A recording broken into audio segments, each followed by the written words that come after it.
Oke, assalamualaikum warahmatullahi wabarakatuh. Di sini saya akan menjelaskan soal kedua untuk ujian perbaikan untuk praktikum. Oke, soal kedua adalah berbentuk peta seperti ini, di mana dari peta ini kita bisa mengetahui ada tiga bagian yang merupakan bagian terpenting dalam peta ini. Yang pertama itu ada lipatan dalam peta ini. Lipatan itu pada bidang A, bidang B, dan bidang C. Lipatan ini kita bisa kasih simbol, yaitu dengan simbol L. Simbol L. Ini untuk lipatan. Lalu yang kedua, pada peta ini kita menemukan sesar. Sesarnya itu adalah ini, garis tebal yang turun ke bawah. Itu adalah sesar yang menandakan bahwa bidang D dan bidang C, bidang D dan bidang C ini adalah dua bidang yang berbeda yang memiliki karakteristik yang berbeda juga. Ini kita kasih tanda sebagai S. Lalu yang ketiga adalah bidang A, B, dan C. Yang mana ketiga bidang ini adalah bidang yang merupakan sebuah ketidakselarasan. Ketidakselarasan kita kasih kode dengan K. Oke, jadi ada tiga komponen penting yang ada dalam peta ini, yaitu ada lipatan, ada sesar, dan ada ketidakselarasan. Oke, selanjutnya kita akan membuat strike untuk masing-masing komponen bagian yang ada di dalam peta ini, yaitu untuk lipatan, untuk sesar, dan untuk ketidakselarasan. Oke, yang pertama kita akan membuat strike untuk lipatan, yaitu dimana ketika ada perpotongan antara kontur dan bidang. Untuk perpotongan yang pertama itu ada pada kontur ini ada pada 200 ya, ada pada ketinggian 200 ya, kita akan garis untuk ketinggian 200 ini.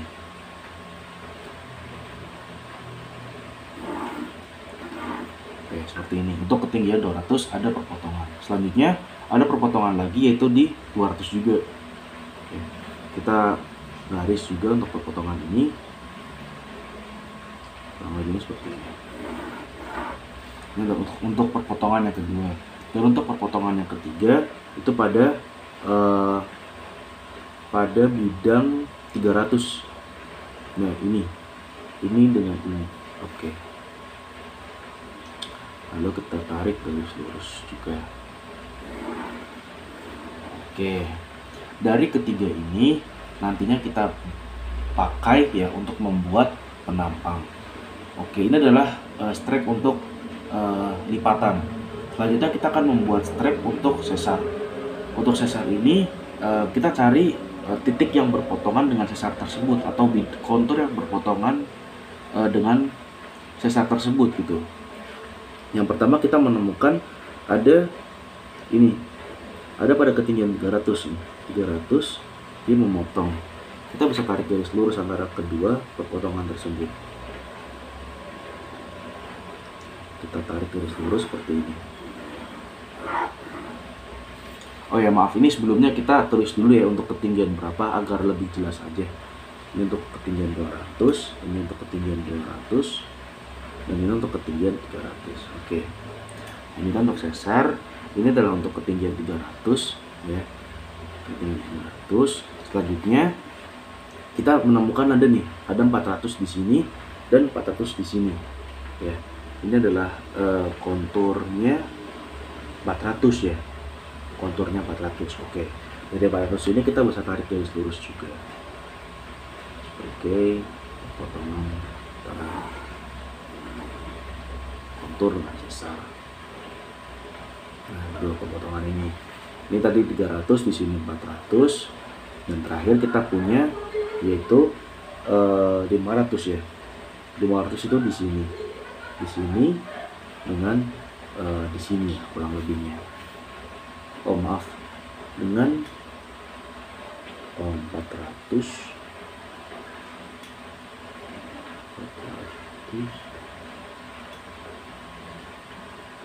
ya, 500 kurang lebihnya di atas sini. Ini tetap gambar saja.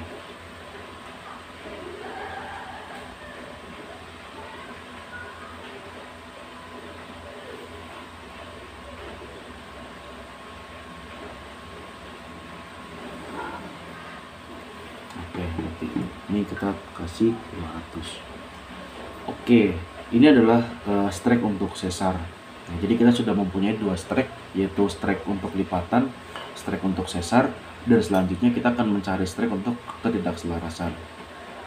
Untuk strike ketidakselarasan ini kita menggunakan patokan kalau misalkan ada kontur yang memotong bidang, itu adalah sebuah strike gitu.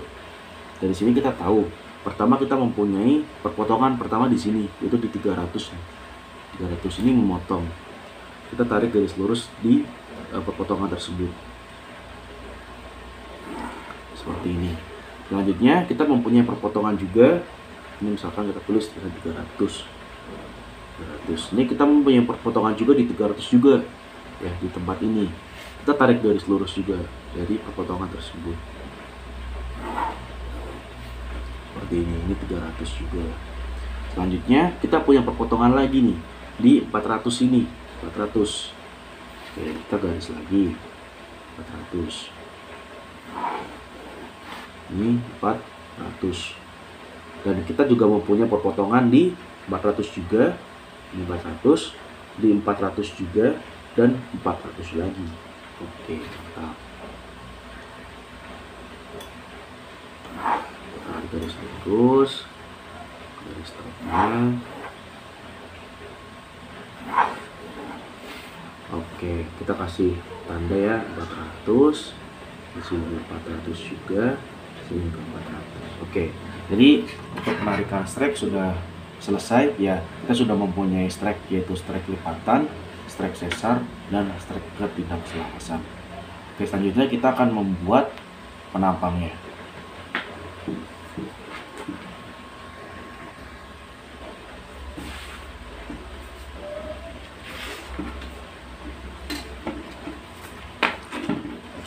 Oke, setelah itu karena pada soal diminta untuk menggambarkan penampang dari C ke D, maka kita tarik garis lurus dari C ke D.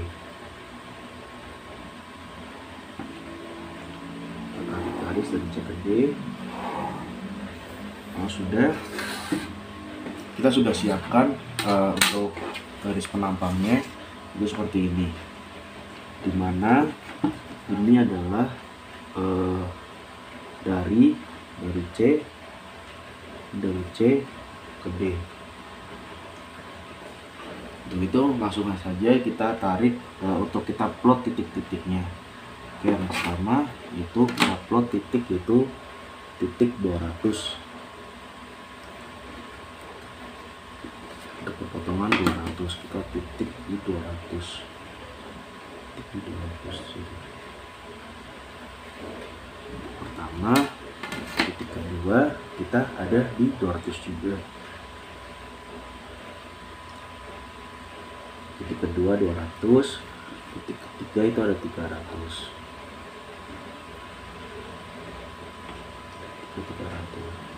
Titik ke 4, 5, dan 6 itu adalah di sesar, itu di 300, di 400, dan di 500.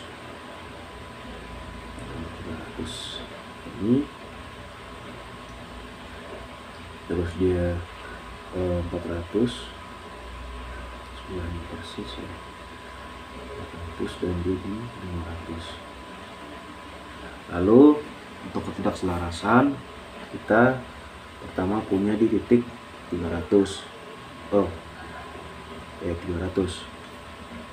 dengan 300 dan 300 lagi di sini. Lalu kita punya di titik 300 juga di sini, 300. Kita punya 400 di sini, 1. Kita punya 400 di sini ya. Lalu kita punya 400 dan 400 juga, 400 dan 400. Oke. Lalu setelah itu kita tentukan dulu dip dari sesar yang kita punya gitu. Dari sesar yang kita punya, sesar itu turun ke bawah dari 500 ke 300. Berarti untuk dipnya dia bakalan turun seperti ini. Turun seperti itu. Oke, berarti untuk penampang pertama kita melihat sesarnya itu adalah sesar yang turun. kita tarik dari ketiga titik tersebut, titik yang berada pada sesar. Oke, kurang lebih seperti ini. Selanjutnya kita tinggal hubungkan saja dari titik-titik tersebut yang sudah kita punya.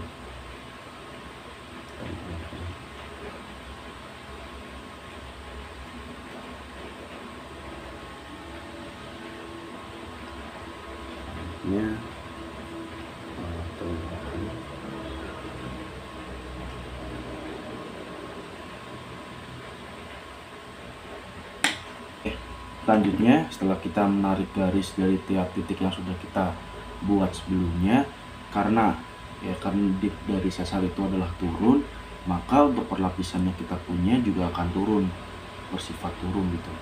Seperti contohnya berikut adalah untuk titik A, ya, untuk yang pertama titik A, untuk lapisan A, ya, lapisan A dia bakalan turun seperti ini. Ini lapisan A, lalu dia ada lapisan B di sebelahnya seperti ini. Dia lapisan A, lapisan D, dan ini sebelahnya berarti otomatis dia lapisan C.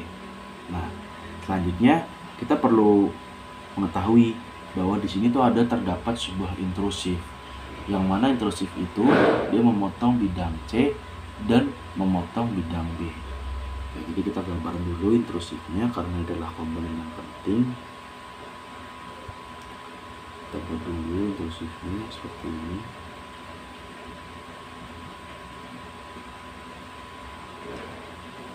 Oke, seperti ini. Setelah itu kita tahu kan sebelum adanya intrusif ini adalah merupakan bidang milik C, ya, dimana perbatasan antara D dengan C. Berarti di sini kita punya bidang C, ya, bidang C. Di sampingnya dia kan berpotongan dengan bidang B, ya, otomatis bidang B itu berbentuk seperti ini. Di sini adalah bidang B, seperti itu. Selanjutnya ini adalah bidang A, ya, milik A, milik A, milik A. Selanjutnya milik B lagi, milik B. Terus selanjutnya milik C, dan selanjutnya adalah punya C lagi. Oke, seperti ini. Jadi ini adalah penampang dari peta yang kedua atau soal yang kedua, di mana dia mempunyai dip yang turun dari sesar tersebut yang menyebabkan perlapisan yang ada pada peta ini, baik itu perlapisan lipatan maupun dari ketidakselarasan, ini memiliki dip yang turun ke bawah. Untuk garis batasnya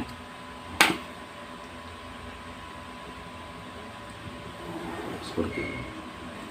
Berikut adalah jawaban penampang untuk peta yang kedua.